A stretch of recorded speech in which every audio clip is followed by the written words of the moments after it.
Class 8th के बच्चों का मेरे पास मैसेज आया कि सर मेरा अंग्रेजी का पेपर बहुत ही अच्छा गया है, ठीक अंग्रेजी की तरह आप विज्ञान विषय की तैयारी करा दीजिए।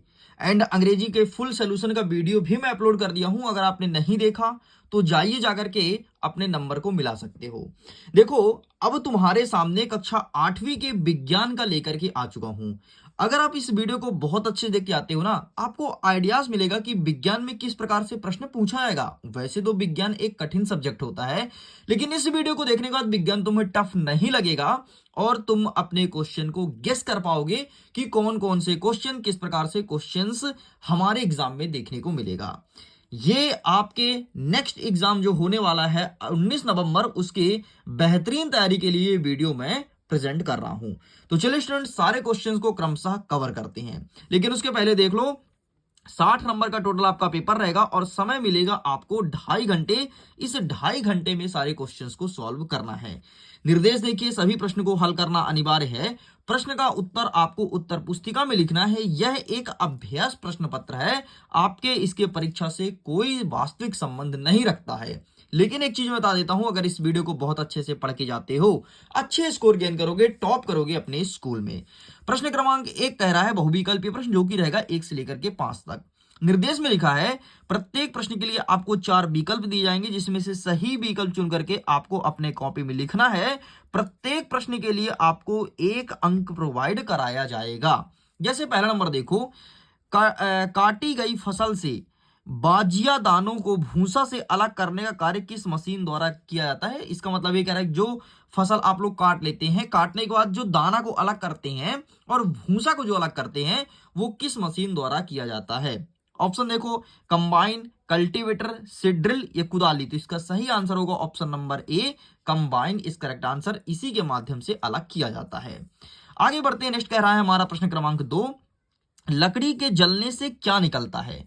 ऑप्शन नंबर फर्स्ट कहता है कार्बन डाइऑक्साइड, सेकंड नंबर कहता है कार्बन मोनोऑक्साइड, या फिर दोनों, या फिर इनमें से कोई नहीं। तो अगर तुम लकड़ी को जलाते हो, कोयला को जलाते हो, ठीक है, तो इनसे आपको कार्बन डाइऑक्साइड तो निकलता है, इसके साथ कार्बन मोनोऑक्साइड भी निकलता है, मतलब ये दोनों निकलते हैं। तो इसका सही आंसर लगाना है ऑप्शन नंबर थर्ड। तो ध्यान रखिए, चाहे लकड़ी हो, चाहे कोयला हो, या कोई भी प्रकार का ईंधन हो, गैस वैस को छोड़ करके, इससे कार्बन डाइऑक्साइड और कार्बन मोनोऑक्साइड अत्यधिक मात्रा में रिलीज होता है। नेक्स्ट कहता है तीसरा नंबर, यदि वन विलुप्त हो जाएगा तो क्या होगा। यदि जंगल ही नहीं रहेंगे तो क्या होगा भाई।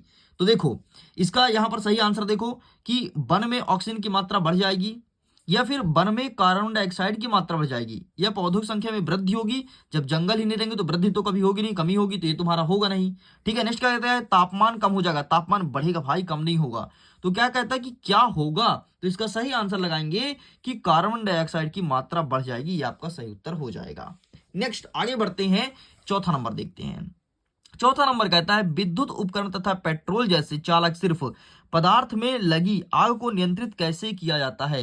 मतलब जैसे कोई विद्युत उपकरण हो गया, जैसे आपके घर में कोई फ्रिज है, फ्रिज में आग लग जाए, या फिर तुम्हारे टू व्हीलर में आग लग जाए, तो उसको नियंत्रित करने के लिए तुम क्या करोगे, क्या पानी डालोगे। कभी ये गलती मत करना भाई, पानी मत डालना, नहीं तो लफड़ा हो जाएगा। या फिर ऑक्सीजन द्वारा, या ऑक्सीजन डालोगे, नाइट्रोजन डालोगे, कार्बन डाइऑक्साइड। तो भाई अगर कहीं ऐसी जगह आग लगे तो हमेशा तुम कार्बन डाइऑक्साइड का उपयोग करना। तो इसका सही आंसर लगाना option number fourth is correct answer. आगे बढ़ते हैं, नेक्स्ट कह रहा है आपका पांचवा नंबर कि लैंगिक प्रजनन का में भाग लेते हैं। लैंगिक प्रजनन में कौन भाग लेते हैं। तो जब निषेचन होता है, लैंगिक प्रजनन होता है, तो इसमें नर और मादा क्या दोनों भाग लेते हैं, या फिर केवल नर या केवल मादा, इनमें से कोई नहीं। इसका सही आंसर लगाएंगे ऑप्शन नंबर ए, नर तथा मादा। जब एक नर और एक मादा मिलेगी तभी जाकर के लैंगिक प्रजनन हो पाएगा। इस प्रकार से 5 प्रश्न मैं कंप्लीट कर दिया। आगे बढ़ते हैं रिक्त स्थान की पूर्ति की, जो कि रहेगा 6 से लेकर 10 तक। निर्देश में कहता है रिक्त स्थान की पूर्ति करना है। प्रत्येक प्रश्न के लिए आपको 1 अंक दिया जाएगा, मतलब सही उत्तर लगाते तो आपको 1 नंबर मिलेगा। एंड मिडिल एजुकेशन यहां पर आप सबके सामने 100% सही उत्तर रखेगा। छठवां नंबर कहता है कि वह निषेचन जो मादा के शरीर के बाह्य में होता है, उसे क्या कहते हैं, उसे कहते हैं बाह्य निषेचन। तो यहां पर आपको बाह्य निषेचन लिखना है। भाई शरीर के बाहर होता है ना, अच्छा जो अंदर होता है उसे कहते हैं आंतरिक निषेचन। दोनों चीज ध्यान रखना, अंदर होता है उसे कहते हैं आंतरिक निषेचन, जो बाहर होता है उसे कहते हैं बाह्य निषेचन। अच्छे से रट लेना क्वेश्चन को। नेक्स्ट कहता है 7वां नंबर, खाद एक प्राकृतिक पदार्थ है जो गोबर एवं डैश डैश की अपशेष के विघटन से बनता है। तो पौधों के अवशेषण से, ठीक है, पौधे के अवशेषण से खाद बनता है। ध्यान से देख ले, एक खाद गोबर के साथ साथ पौधों के अवशेषण से या अवशेष से ये भी लिख सकते हो, ठीक है। पौधे, यहाँ पर अवशेष लिखा हुआ है, मैं काट देता हूं, तो पौधे बस लिख देना खालिस्तान में, बस हो गया, ठीक है, के भी मत लिखना। तो गोबर और पौधे के अवशेष से खाद बनता है। नेक्स्ट कहता है 8वां नंबर, सबसे अच्छा अग्निशमन क्या है? अग्निशमन जो आग को बुझाता है वो है भाई साहब CO2 अर्थात कार्बन डाइऑक्साइड। यही तुमको लिखना है, अच्छे से ध्यान रखना, सबसे अच्छा अग्निशमन है। नेक्स्ट कहता है 9वां नंबर, डैश डैश पक्षी सुदूर क्षेत्र से जलवायु परिवर्तन के कारण पलायन करते हैं। तो प्रवासी पक्षी, उन पक्षी को प्रवासी कहते हैं जो बहुत दूर दूर से आते हैं। और अभी एक पक्षी आती है ऑस्ट्रेलिया से जिसका नाम हिमिंग बर्ड है, वो गुजरात तक आती है। बताओ, इतनी छोटी सी पक्षी रहती है, इतनी हाथ में आ जाए, लेकिन वो इतनी दूर से उड़ के आती है। नेक्स्ट कहता है कि लड़कियों में रजोधर्म मतलब मानसिक धर्म, अरे जिसे तुम पीरियड्स कहते हो, की शुरुआत डैश डैश कहलाती है। क्या कहलाती है? तो यहां पर आपको लिखना है मेनार्च, ये कहलाता है मेनार्च। बस इतना लिख के आपको कंप्लीट करना है। मैंने 10 तक कंप्लीट कर दिया। चलिए आगे बढ़ते हैं एंड आगे के क्वेश्चंस को कवर करते हैं। अब हमारा कह रहा है अति लघु उत्तरीय प्रश्न, जो कि आपको देखने को मिलेगा 11 से लेकर के 16 तक। निर्देश में कहता है प्रश्नों का उत्तर एक शब्द या एक वाक्य में लिखना है। प्रत्येक प्रश्न के लिए 2 अंक दिया जाएगा और आप टेंशन मत लो, इन सब का आंसर बाकायदे में लिखित आपको दिखाने वाला हूं। देखो, हमारा प्रश्न क्रमांक 11 कह रहा है कि जो छोटे बच्चे होते हैं उनको टीका क्यों लगाया जाता है। आप देखते होंगे कि बच्चों को तरह तरह टीका लगते हैं, कहीं कोई रोग, कहीं कोई रोग, नहीं तो कभी कभी एंटीबायोटिक लगता है। तो क्यों लगता है एंटीबायोटिक, ये इसका आंसर लिखा गया, फोटो खींच लो, बस इतना लिख करके चले आना है, ठीक है। वैसे बच्चों को हैजा, तपेदिक, चेचक और हाइपेटाइटिस, इन सब बीमारियों का टीका लगाया जाता है। नेक्स्ट कहता है कि वायुमंडलीय दाब किसे कहते हैं। तो सिंपल सा आपको क्या लिखना है, इसका आंसर मैं दिखा देता हूं। ये रहा आपके सामने इसका आंसर, इसका फोटो खींच लो। ये कहलाता है भाई साहब आपका वायुमंडलीय दाब। आगे बढ़ते हैं। नेक्स्ट कह रहा है कि काला सोना के नाम से किस अधातु को जाना जाता है। तो भाई साहब कोयला, कोयला देखे हो, कोयला, कोयला को ही काला सोना कहा जाता है। और गोल्ड सोना तो जानते हो, गोल्ड सोना तो गोल्ड को ही कहते हैं, रियल गोल्ड को, लेकिन काला सोना कोयला को कहा जाता है। ध्यान से देख लो, काला सोना मतलब कोयला, ठीक है। जीवाश्म ईंधन किसे कहते हैं, प्रश्न पूछा गया है। तो आइए देख लेते हैं कि जीवाश्म ईंधन किसे कहते हैं। अच्छा, यहां पर आप अगर कोयला के अलावा पेट्रोलियम लिखना चाहते हो तो वो भी लिख सकते हो, उससे भी तुमको नंबर पूरे मिल जाएंगे। पेट्रोलियम, इसे भी काला सोना कहा जाता है, ठीक है, क्योंकि जब ये निकलता है तो काला काला रहता है। तो दोनों लिख सकते हो, बाकी दोनों में से कोई एक लिखना, और अगर कोई बच्चा दोनों लिखना चाहता है तो दोनों लिख करके चले आना। नेक्स्ट क्या कह रहा है, जीवाश्म ईंधन किसे कहते हैं। तो ये रहा है आपके सामने इसका आंसर। क्या लिखेंगे, पृथ्वी की पपड़ी के भीतर पाए जाने वाले मरे हुए जानवरों और पेड़ पौधों के अवशेष से बने हाइड्रोकार्बन युक्त पदार्थ को जीवाश्म ईंधन कहते हैं। इतना लिख के कंप्लीट करोगे। आगे बढ़ते हैं। कहता है कि मध्य प्रदेश के 3 राष्ट्रीय उद्यान के नाम बताओ। देखो, सबसे पहले तुमने जो अंग्रेजी में पढ़ा था कान्हा किसली, तो कान्हा किसली, ठीक, कान्हा किसली राष्ट्रीय उद्यान पहला हो गया। दूसरा उमरिया में है बांधवगढ़, तो हो गया बांधवगढ़। तीसरा आपका सतपुड़ा, जो कि आपके भोपाल के आसपास है, तो सतपुड़ा हो गया। ले भाई, मैं 3 बता दिया, 3 पूछा है। चौथा बता दूं, चौथा और देख लो, डिंडौरी। डिंडौरी के पास जीवाश्म राष्ट्रीय उद्यान है, डिंडौरी नहीं, यहां पर लिखना है जीवाश्म राष्ट्रीय उद्यान, जीवाश्म राष्ट्रीय उद्यान, जीवाश्म, ये डिंडौरी के पास है। इस प्रकार से मैं 4 बता दिया, आपको 3 ही लिखना है। रेड डाटा पुस्तक क्या है, इसकी आवश्यकता क्यों पड़ी। तो देखो, जो जंतु का विनाश हो रहा है ना, उसे कहते हैं रेड डाटा बुक, ठीक। बाकी मैं इसका दिखा देता हूं, ये रहा इसका आंसर। जो जंतुएं, पौधे या फिर कोई भी प्रजातियां विलुप्त के कगार में है, उसे रेड डाटा बुक में रखा जाता है, और गणना करने के लिए इसकी आवश्यकता पड़ी। आइए देखते हैं लघु उत्तरीय प्रश्न, जो कि 17 से लेकर के 22 तक। इसमें कह रहा है कि इसका आंसर 40 से 50 शब्दों में लिखना है। 17 नंबर कह रहा है कि फसल उत्पादन के सही क्रम को जमाना है। क्या पहले सिंचाई होता है, कटाई होता है, खाद डालना, मिट्टी तैयार करना, खरपतवार भंडार या बुआई। तो देखो यार, सबसे पहले क्या होता है, गजब प्रश्न पूछा यार, मतलब सबसे पहले क्या क्या होता है, इसको जरा देखना। सबसे पहले हम क्या करेंगे, मिट्टी को तैयार करेंगे, जाएंगे अपने खेत में, मिट्टी को तैयार करेंगे, तो ये रह जाएगा पहले नंबर पे, ठीक। जब हमारा मिट्टी तैयार हो जाएगा ना बेटा, तो फिर हम उसमें बुवाई करेंगे, ठीक है। और अभी गेहूं का फसल लगा हुआ है, आप सबके गांव में भी लगा होगा, तो गेहूं के फसल में सबसे पहले मिट्टी तैयार करते हैं। धान का फसल हो, कोई फसल हो, मिट्टी तैयार करते हैं। फिर इसके बाद ना बुआई करेंगे, ठीक, तो ये बुआई हो गया। फिर बुआई करने के बाद हम क्या करेंगे, उसमें खाद डालेंगे, ये हो गया आपका खाद डालना।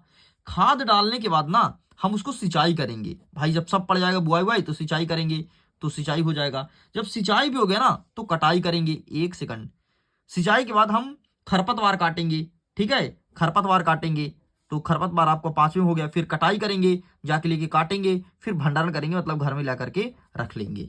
इस प्रकार से सही उत्तर हो जाएगा। नेक्स्ट कहता है कि पटाखे फोड़ने पर तेज ध्वनि निकलती है जबकि रसोई गैस जलाने पर, यहाँ चढ़ाने लिखा है, चढ़ने लिखा है, पर क्यों नहीं, तो जलाना है, ठीक है, सही बात है यार। जब हम पटाखे फोड़ते हैं भाट भाट भाट तो बहुत एकदम तेज आवाज निकलती है, लेकिन रसोई गैस जलाते हैं तो नहीं निकलती, क्यों? तो सिंपल सा यार, जो पटाखा होता है बेटा, इसमें होता है पोटेशियम नाइट्रेट। क्या होता है? Potassium nitrate, potassium nitrate. और पोटेशियम नाइट्रेट होने के कारण, पोटेशियम नाइट्रेट होने के कारण जोर से आवाज निकलती है, भड़ाक से एकदम, बस। और इस गैस में नहीं होता है, नहीं तो यही फूट फाट जाता। नेक्स्ट कहता है कि मुर्गी और मेंढक के निषेचन क्रिया को समझाइए कि किस प्रकार से मुर्गी और मेंढक निषेचन करते हैं। तो देख ले भाई, इसका आंसर ये तेरे सामने अवेलेबल है। देख लो, मुर्गी और मेंढक दोनों ही अंडा देने वाले जीव हैं, लेकिन इसमें मुख्य अंतर है कि निषेचन कहाँ होता है। मुर्गी उसके अंडे का निषेचन शरीर के अंदर होता है, जबकि मेंढक का निषेचन पानी पर होता है। बस इतना तुम्हें लिखना था। चलो आगे बढ़ते हैं। नेक्स्ट कहता है प्रश्न क्रमांक 20 नंबर कहता है ईंधन के रूप में लकड़ी का उपयोग करना हानिकारक क्यों होता है, बताइए। भाई यार, लकड़ी को जलाने पर कई प्रकार के केमिकल्स निकलते हैं, जैसे कार्बन डाइऑक्साइड हो गया, कार्बन मोनोऑक्साइड, इसलिए लकड़ी को जलाना अत्यंत कठिन है। बाकी आंसर मैं दिखाता हूं, ये देखो, ठीक, ये रहा, स्क्रीनशॉट ले लो, यही आंसर चिपका करके चले आना, ठीक है। साइड करते हैं। नेक्स्ट कहता है 21 नंबर कि विद्युत उपकरण और पेट्रोल जैसी ज्वलनशील पदार्थ को में आग के कारण, क्या कहता है, में लगी आग के कारण कार्बन डाइऑक्साइड सबसे अच्छा अग्निशमन है, स्पष्ट कीजिए। अभी ऊपर पूछा ना कि विद्युत अगर उपकरण में आग लगे तो क्या करोगे, तो भाई साहब ये है आपका सही उत्तर। इसका फोटो खींच लो, ठीक, बढ़िया खींच लो और यही उत्तर लिख करके चले आना। चलो साइड करते हैं। नेक्स्ट कहता है 22वां नंबर की वनों उन्मूलन से वर्षा पर क्या प्रभाव पड़ता है, मतलब अगर जंगल नहीं रहेगा तो वर्षा पर क्या प्रभाव पड़ेगा, ये प्रश्न पूछा गया है।